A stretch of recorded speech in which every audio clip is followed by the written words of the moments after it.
Pemirsa, 20 komplotan pelaku investasi bodong modus aplikasi kencan ditangkap polisi di apartemen Batavia, Jakarta Pusat. Dari hasil penyelidikan, 8 orang tersangka positif narkotika jenis sabu.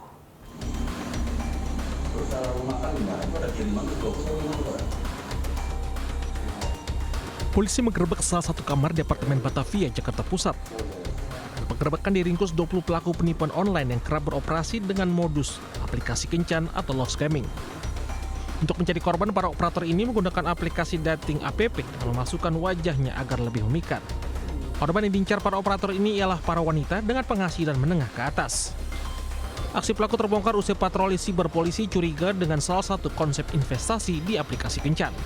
Setelah pengembangan, petugas menemukan adanya aktivitas penipuan. Kemudian dilanjutkan dengan penggerebekan di lokasi tersebut. Dari 20 pelaku ditemukan 8 pelaku positif narkoba. Di lokasi, petugas turut temukan sejumlah barang bukti sisa narkoba. Tapi dia memasang foto profil orang lain yang menarik. Jadi korbannya adalah wanita, ya, dan mereka sudah memprofiling untuk mencari yang menengah ke atas, yang punya profesi. Kini para pelaku dijerat pasal 28 ayat 1, Junto pasal A54 ayat 1 dan pasal 35 Junto pasal 51 ayat 1 Undang-Undang Republik Indonesia nomor 1 tahun 2024 tentang ITE dengan maksimal 12 tahun pidana penjara. Dari Jakarta, tim liputan melaporkan. Pemirsa, 4 pengunjung bioskop terjebak di tangga darurat pusat perbelanjaan di kawasan Sunter, Tanjung Priok, Jakarta Utara. Salah satu korban harus menghubungi petugas damkar untuk menolong mereka.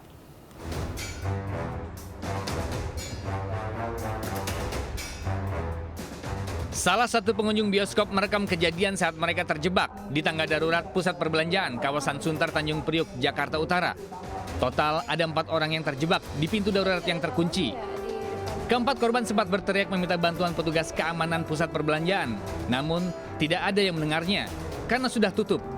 Salah satu korban pun berinisiatif menghubungi petugas damkar untuk menolong mereka. Kejadian ini bermula setelah keempat korban selesai menonton bioskop dan hendak pulang. Namun keadaan pusat perbelanjaan sudah tutup sehingga keempat pengunjung harus melalui tangga darurat untuk menuju basement. Namun ternyata pintunya terkunci otomatis dan tidak bisa dibuka dari dalam. Mereka pun terjebak hampir 1 jam dan berhasil ditolong setelah petugas yang tiba di lokasi. Dari Jakarta, Sofyan Firdaus, iNews melaporkan.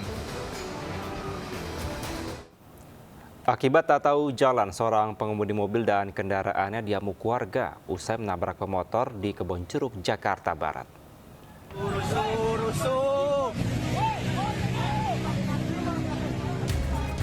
Massa yang emosi merusak sebuah minibus yang melaju lawan arah hingga menabrak pemotor di Jalan Panjang Raya Kebonjeruk, Jakarta Barat.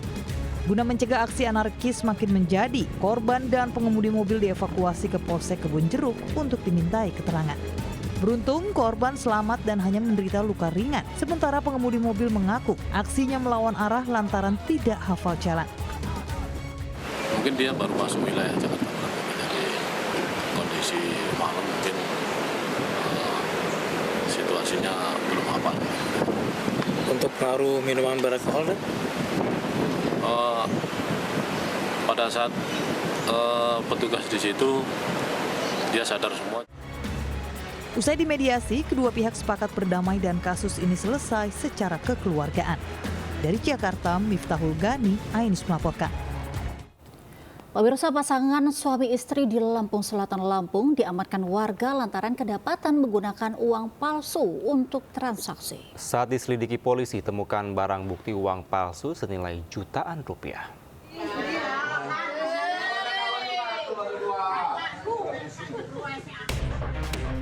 Sepasang suami istri ditangkap warga saat mengedarkan uang palsu di sejumlah warung di Kecamatan Cadipuro, Lampung Selatan. Aksi mereka terungkap setelah pemilik warung yang curiga melapor kejadian tersebut ke pihak berwajib. Saat diinterogasi polisi, keduanya mengaku telah bertransaksi dengan uang palsu sebanyak 3 kali. Dari hasil penyelidikan terungkap uang palsu dibeli pelaku menggunakan metode pembelian digital. 1 juta rupiah uang palsu dibeli seharga Rp350.000.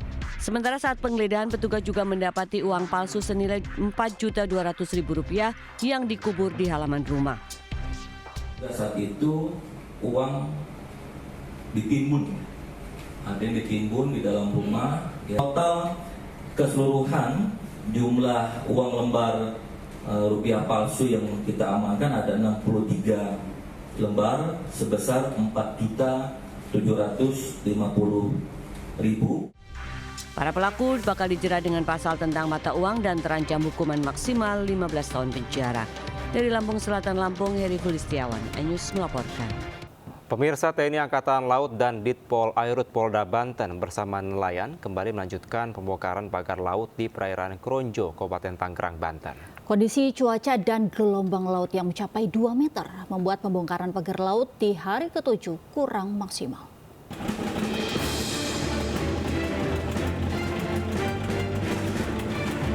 TNI Angkatan Laut dari Lanal Banten dan Ditpol Airut Polda Banten bersama nelayan kembali melanjutkan pembongkaran pagar laut perairan Kronjo dan Mauk, Kabupaten Tangerang, Banten. Pembongkaran pada hari ke-7 ini melibatkan 180 personil gabungan. Namun kondisi cuaca dan gelombang laut yang mencapai 2 meter membuat pembongkaran pagar laut tidak maksimal karena dilakukan hanya 2 jam. Kapal nelayan yang digunakan untuk melakukan proses pembongkaran terombang-ambing di tengah laut sehingga menyulitkan petugas untuk mencabut pagar bambu.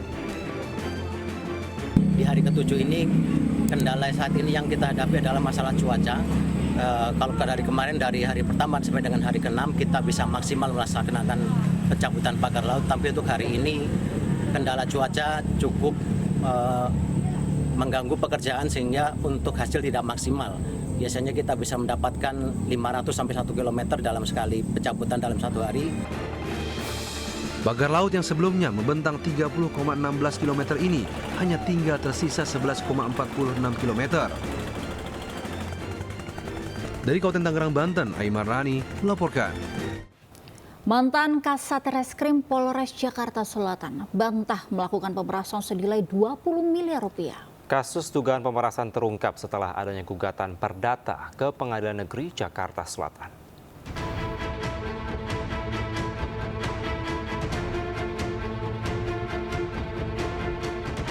Dugaan pemerasan yang dilakukan mantan Kasat Reskrim Polres Jakarta Selatan AKBP Bintoro mencuat setelah muncul gugatan perdata di PN Jakarta Selatan. Tuntutan bermula dari kasus kekerasan seksual dan penyalahgunaan narkotika yang menyebabkan 1 korban tewas pada April 2024 lalu. Akibat kasus ini, 2 tersangka Arif Nugroho dan Muhammad Bayu Hartanto, anak bos Prodia, diperiksa polisi. Saat penyidikan ini, diduga terjadi pemerasan dengan iming-iming penghentian kasus beserta imbalan senilai 20 miliar rupiah. Namun pada Mei 2024, berstatus P21 atau siap disidangkan. Saya membuka diri dengan sangat transparan untuk dilakukan pengecekan terhadap percakapan handphone saya keterkaitan dengan ada tidaknya hubungan saya dengan saudara AN karena selama ini saya tidak pernah berkomunikasi secara langsung dengan yang bersangkutan. Pada April 2024 lalu, kasus kematian remaja perempuan FA 16 tahun di sebuah hotel kawasan Senopati, Kebayoran Baru, Jakarta Selatan viral. Polisi menduga ada penyalahgunaan narkotika hingga korban tewas. Sebelumnya, korban dan rekannya APS 16 tahun dibawa 2 orang laki-laki ke hotel. Dari Jakarta, Helmi Sajabati, Ayus melaporkan. Pemirsa, Pak Sutri ditangkap karena tipu puluhan orang dengan modus penjualan tiket promo pesawat hingga senilai 77,8 juta rupiah.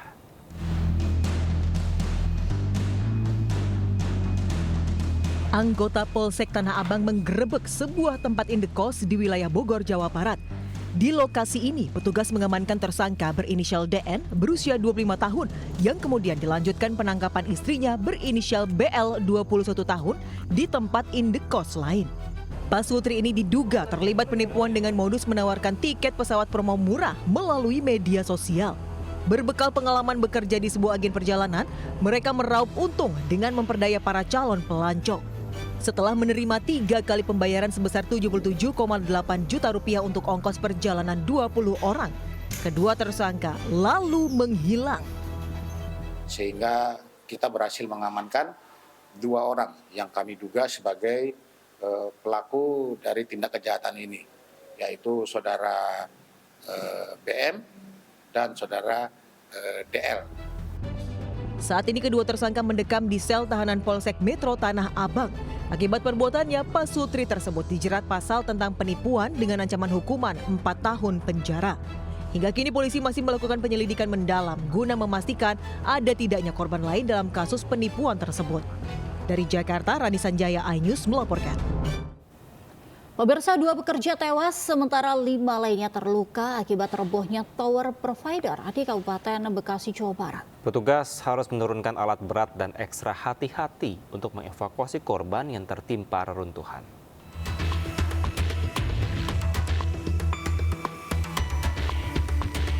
Petugas gabungan berjibaku mengevakuasi 1 korban tewas yang masih tertimbun reruntuhan beton tower provider di Kafling Bumi Indah, Desa Karangsatria, Tambun Utara, Kabupaten Bekasi, Jawa Barat.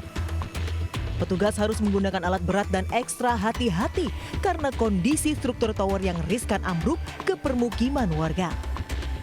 Rencananya petugas akan melepaskan satu persatu bagian dari tower untuk meminimalisir resiko tiang roboh. Kalau kami ambil korbannya, itu risiko dari dudukannya tower bisa berisiko rubuh. Ya, tadi kita minta pihak berwenang untuk mengevakuasi. Sebelumnya 1 pekerja tewas dan 6 lainnya terluka akibat tower provider yang berada di Jalan Mistar Raya Kafling Bumi Indah Sejahtera, Desa Karangsatria, Kecamatan Tambun Utara, Kabupaten Bekasi, roboh saat dalam pengerjaan. Kejadian naas bermula saat 7 pekerja tengah mengerjakan struktur beton penopang menara. Diduga proses pengecoran yang belum matang menyebabkan tower roboh dan menimpa para pekerja. Dari Kabupaten Bekasi, Jawa Barat, Didi Junaidi, iNews melaporkan. Pemirsa, longsor susulan terjadi saat proses mencari 2 penambang yang tertimbun longsor di Gunung Mas, Kalimantan Tengah. Mundur. Anggota polisi segera memerintahkan tim SAR untuk menyingkir saat longsor susulan terjadi di Desa Tumbang, Mauhuroy, Damang Batu, Kabupaten Gunung Mas.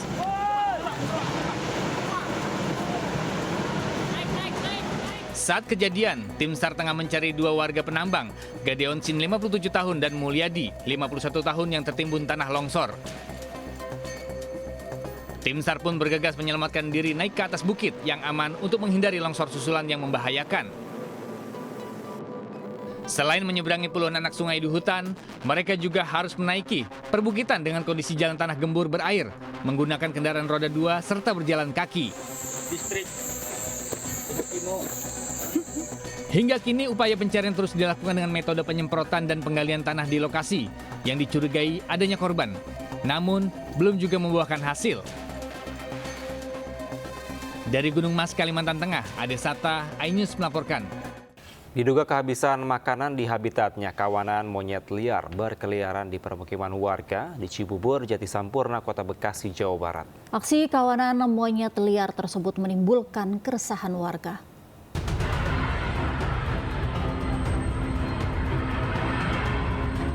Dalam video amatir, kawanan monyet berkeliaran di area permukiman warga di kawasan Jalan Transyogi Cibubur, Jatisampurna, Kota Bekasi, Jawa Barat. Monyet-monyet ini naik ke atap toko bangunan hingga berlarian ke pepohonan. Diduga kawanan monyet serbu permukiman warga lantaran makanan di habitatnya berkurang. Menurut warga, peristiwa monyet yang berasal dari area konservasi hutan Kota Jambore Bumi Perkemahan Cibubur sudah sering terjadi. Enggak. Nah, ini ya, cair. Tapi resah lah ya warga mah ya, takut ya. Takut juga lah. Biasanya di jam-jam apa? Pagi, siang, apa sore? Pagi. Warga pun berharap pihak terkait bisa memberikan perhatian khusus agar kawanan monyet tidak meresahkan dan membahayakan warga sekitar. Dari Bekasi, Jawa Barat, Rahmat Hidayat, iNews melaporkan. Pemirsa, libur panjang harus lalu lintas menuju Pantai Carita dan Anyer macet hingga 8 km. Ya, kemacetan juga terjadi di Jalan Malioboro, Yogyakarta.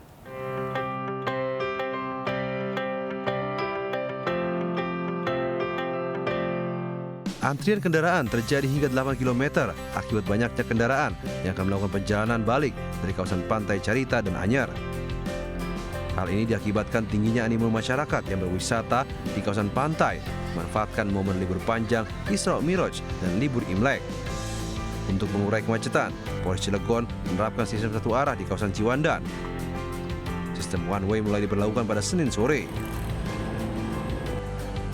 Di Yogyakarta, kepadatan arus lalu lintas terjadi dari Jalan Mataram dan Jalan Abu Bakar Ali menuju kawasan Malioboro. Kepadatan kendaraan ini mencapai puncaknya pada sore hari. Meski macet, para wisatawan tetap memilih Malioboro sebagai tujuan wisata lantaran ingin menikmati suasana ikonik di kota pelajar ini. Tujuannya memang mau liburan ya, karena libur panjang ini kan suasananya lumayan rame dari hari Jumat. Dari hari Jumat itu sudah rame semua tempat wisata. Selain menikmati lokasi wisata, kawasan Malioboro juga dipadati pengunjung yang berbelanja oleh-oleh seperti baju batik, kaos, dan jajanan khas Yogyakarta. Tim Liputan melaporkan.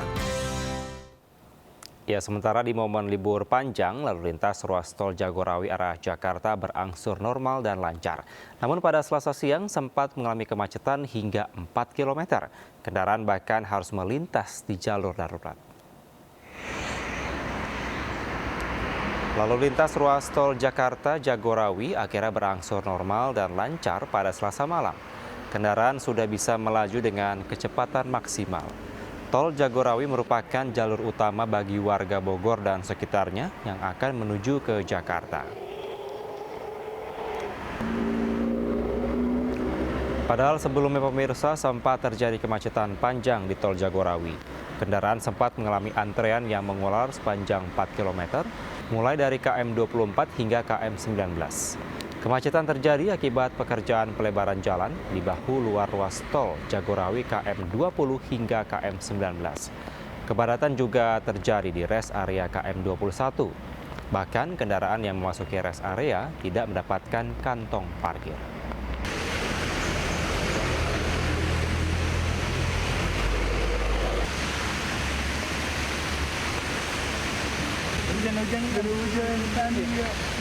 Kita ke informasi selanjutnya, akibat gas LPG 3 kg langka, puluhan emak-emak antri di Sawah Besar, Jakarta Pusat. Antrean diduga terjadi akibat langkanya keberadaan dari tabung gas.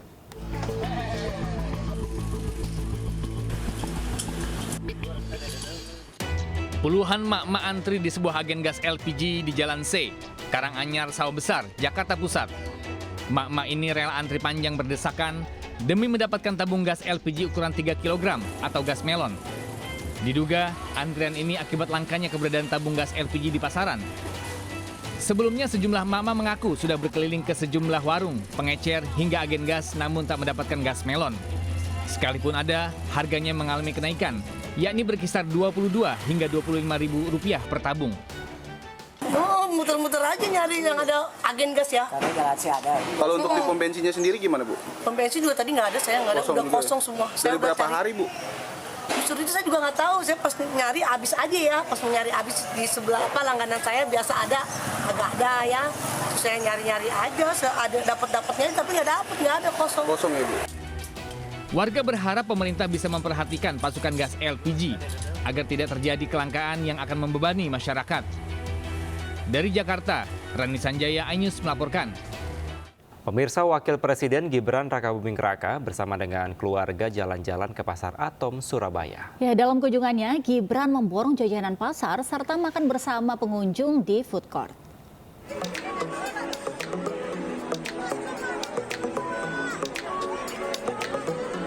Wakil Presiden Gibran Rakabuming Raka mengunjungi Pasar Atom bersama istrinya Selvi Ananda, kedua anaknya Jan Etes dan La Lembah Mana, serta PJ Gubernur Jawa Timur Adi Karyono.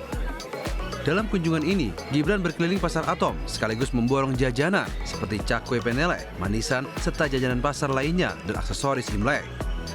Kedatangan Gibran dan keluarga pun disambut antusias warga. Wakil Presiden dan keluarga bahkan sempat makan siang di arena food court bersama warga lainnya. Kami akan jual kebutuhan Imlek, sampai cakwe penelek, sampai di akhir juga. Makan apa tadi? Makannya macam-macam ya, dari mulai cakwe penelek. Ikon di Surabaya ini Imlek itu identik dengan pasar. Dia ingin tahu persis legendnya Pasar Atom termasuk kafetarianya. kemudian ya untuk menikmati suasana Imleknya ya, dengan barongsainya, membeli pernak-pernik Imlek ya. Kunjungan Wakil Presiden termuda di Indonesia ini dalam rangka berlibur dengan keluarga dan memeriahkan Tahun Baru Imlek. Dari Surabaya, Jawa Timur, Nur Syafei melaporkan. Pemirsa, Liga Futsal Profesional 2024-2025 kembali digelar di GOR Gelora Bung Tomo, Surabaya, Jawa Timur. Hujan gol terjadi pada pekan ini, 10 tim yang berhadapan saling menghujam gawang lawan.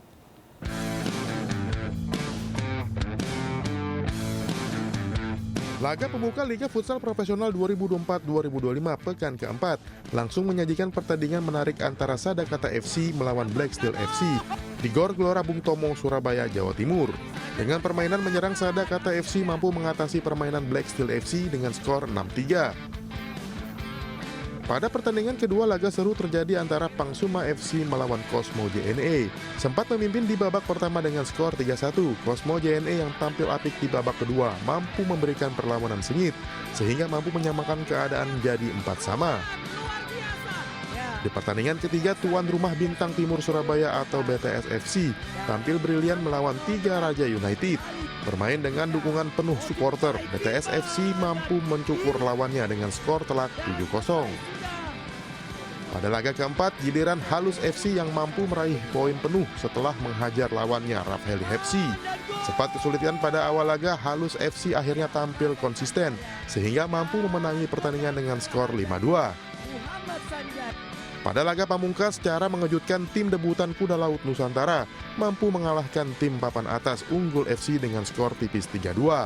Dengan kekalahan pertamanya ini, Unggul FC harus rela turun ke peringkat ketiga di papan klasemen sementara Liga Futsal Profesional 2025. Tim Liputan iNews melaporkan. Ya, kita beralih ke informasi seputar Imlek nih Kevin dan juga pemirsa. Ragam cara dilakukan untuk memeriahkan Tahun Baru Imlek 2576 Kongshili. Ya, salah satunya nih Angel dengan cara fashion show atau peragaan busana bernuansa Imlek khusus untuk anak-anak. Pengunjung dihibur dengan tingkah mengebaskan anak-anak saat memperagakan busana.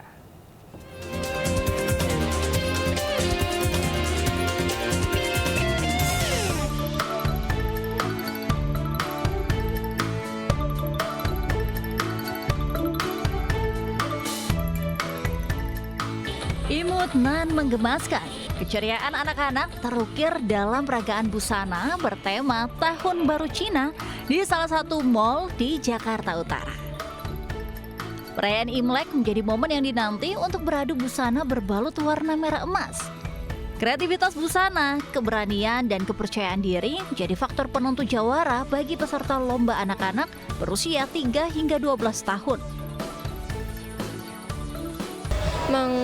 Menampilkan busana dalam lomba ini yang penting itu adalah kostum dan juga cara jalannya, dan juga kan kalau model-model itu harus tegak.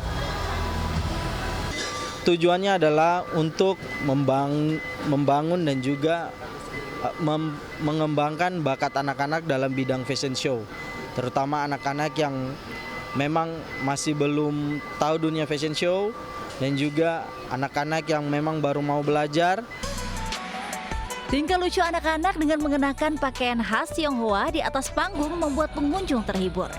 Tak sedikit anak-anak yang memperagakan busana dengan lihai bak model profesional. Para peserta berlenggak-lenggok di atas panggung dengan percaya diri memperagakan berbagai pose kreatif di hadapan pengunjung. Atau aku senang. Aku juara 2 aja gak apa-apa. Kenapa juara 2? Soalnya kemarin aku juara 2 dan juara 3. Soalnya hobi suka. Congsan. Ini harapannya gimana, Michael? Juara berapa nih nanti? 1. Juara 1. Acara ini mendapat sambutan meriah dari pengunjung mal. Fashion show diharapkan menjadi wadah agar para generasi emas percaya diri sekaligus menumbuhkan kreativitas dalam diri mereka. Dan pemirsa, saya bersama dengan teman-teman saya di sini. Gimana tadi, seru nggak? Seru ya. Dan semoga di tahun baru Imlek ini memberikan keberuntungan, kesuksesan dan juga kebahagiaan untuk kita semua. Dari Jakarta, Galuh Pandu, Bagus Prasetya mengucapkan Gongsi Facai. Ya, pemirsa, Vihara Dharma Bakti Petak 9 Jakarta Barat sudah siap menggelar perayaan Hari Raya Imlek. Dan berikut laporan Hendri Aprila dan juru kamera Damar Wicaksono serta Tri Julianti. Pemirsa, tepat saat ini saya sedang berada di Vihara Dharma Bakti, Petak 9 Jakarta Barat, di mana tahun baru Imlek 2576 Kongzili, yang memang ditandakan dengan ikonik, yakni tahun ular kayu. Tahun ular kayu sendiri memang muncul setiap siklus 60 tahun sekali, kemudian dengan makna membangun semangat baru, membangun inovasi, dan membangun peluang baru. Kalau kami dapat tunjukkan sejumlah persiapan untuk esok hari, ini tandanya satu hari jelang perayaan Imlek di tahun 2025. Yang nantinya akan dilaksanakan pada hari Rabu 29 Januari 2025. Nah, untuk sejumlah persiapan seperti halnya ada sejumlah lampion yang sudah dipasangkan untuk memeriahkan jalannya Imlek di tahun 2025.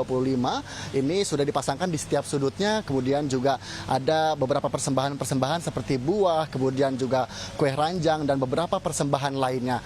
Kalau untuk umat sendiri, ini melakukan beberapa tradisi seperti halnya kalau di depan saya saat ini sedang ada yang melakukan ibadah dan juga melakukan doa-doa bersama agar kedepannya lebih baik. Kalau terkait dengan keamanan sendiri, pihak kepolisian atau Polres Jakarta Barat telah melakukan persiapan dengan mengerahkan 289 personil di 40 vihara yang ada di Jakarta Barat, yang kalau di Vihara Dharma Bakti sendiri ini akan disediakan sebanyak 10 personil untuk mengamankan jalannya situasi saat tradisi atau hari Imlek sendiri di tahun 2025 agar bisa berjalan dengan baik. Kalau harapan dari para umat sendiri, ini harapannya dapat berjalan dengan baik, dapat berjalan dengan hikmat, dan tentunya dapat memberikan keberkahan ke depan. Gongsi Facai dari Jakarta, Hendri Afrila dengan juru kamera Tri Julianti dan juga Damar Wicaksono melaporkan. Kita beralih ke informasi lainnya, pemirsa. Seekor buaya berukuran 2 meter muncul di Kali Cengkaring Drain, kawasan Pantai Indah Kapuk, Penjaringan, Jakarta Utara. Buaya tersebut sering muncul saat siang hari.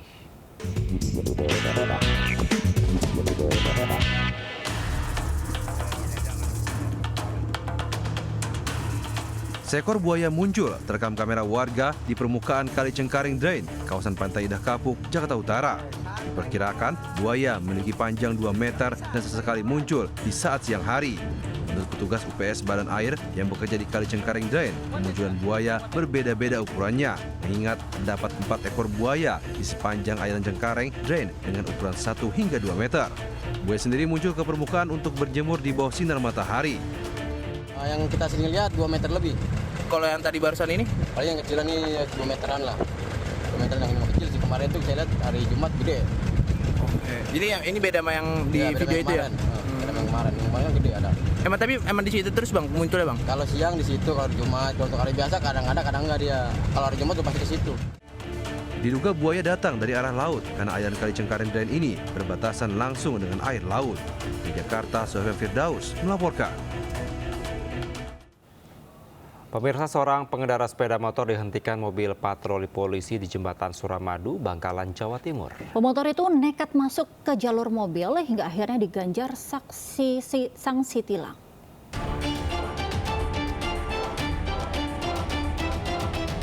Seorang pengendara sepeda motor melaju di jalur cepat khusus roda 4 di atas Jembatan Suramadu, Bangkalan. Meski beberapa kali terdengar suara klakson pengendara roda 4 dari belakangnya, ia tidak memperdulikannya. Padahal ia sudah masuk ke jalur yang tidak diperuntukkan bagi pemotor. Tindakannya berakhir setelah polisi di mobil patroli jalan raya melintas di lokasi. Pelaku akhirnya dipaksa hingga menepi. Ia pun harus menerima sanksi berupa surat tilang dari polisi serta minta maaf karena telah melanggar dengan masuk ke jalur roda 4. Saya sudah melanggar lalu lintas di penyeberangan Suramadu. Saya mohon maaf yang sebesar-besarnya. Petugas PJR Jatim 8 Suramadu mengintensifkan upaya patroli di atas Jembatan Suramadu saat ini. Selain mengantisipasi pelanggaran lalu lintas, juga untuk mencegah tindak kriminalitas jalanan. Dari Bangkalan, Jawa Timur, Taufik Syahrawi, iNews melaporkan. Pemirsa, 2 orang siswa yang berhasil selamat dari tragedi tenggelam Pantai Drini, Gunung Kidul harus dirujuk ke RSUP Sarjito, Yogyakarta karena kondisinya kritis. Sedangkan 7 siswa lainnya kini mendapatkan perawatan di RSUD Sabtosari dengan kondisinya yang mulai membaik. Ini nggak ada yang ini kok. Tim SAR-nya belum manu. Video amatir warga merekam saat belasan siswa SMP 7 Mojokerto terseret di perairan Pantai Drini, Gunung Kidul, Yogyakarta Selasa pagi. Insiden ini menyebabkan 3 siswa tewas dan 1 siswa hilang. 261 siswa SMP 7 Mojokerto sedang rekreasi ke Pantai Drini, Gunung Kidul, Yogyakarta. Belasan siswa nekat bermain di area pantai tanpa sepengetahuan guru. Sebelumnya petugas keamanan telah memperingati untuk tidak berenang di pantai. Akibatnya 13 siswa terseret arus. Tim SAR yang tiba di lokasi langsung melakukan pencarian. 9 orang siswa berhasil selamat. 3 siswa atas nama Malvin, Vian, dan Baihaki ditemukan tenggelam 100 meter dari lokasi hilang dan 1 siswa masih dalam pencarian. Akhirnya tanpa sepengetahuan guru juga, guru mau mengumpulkan untuk diberi arahan terlebih dahulu. Ternyata anak-anak yang jadi korban ini sudah duluan main air. Dan kemudian ada beberapa orang yang terseret ombak. Kami melakukan pencarian SAR-nya, kemudian mendapatkan 3 korban dan 1 disinyalir masih belum ditemukan atau dalam tahap pencarian. Kedua siswa yakni M. Zaki dan Ariona Reza terpaksa harus dirujuk ke RSUP Sarjito karena kondisinya yang semakin memburuk. Untuk rombongan siswa SMP 7 Mojokerto, rencananya akan dipulangkan kembali ke Mojokerto dengan pengawalan pihak kepolisian. Dari Gunung Kidul, Yogyakarta, Kismaya Wibowo melaporkan. Pemirsa, kecelakaan beruntun melibatkan truk kontainer dan minibus terjadi di ruas tol Jor Cakung, Jakarta Timur. Akibat kecelakaan, pengemudi truk sempat terjepit di bagian kemudi.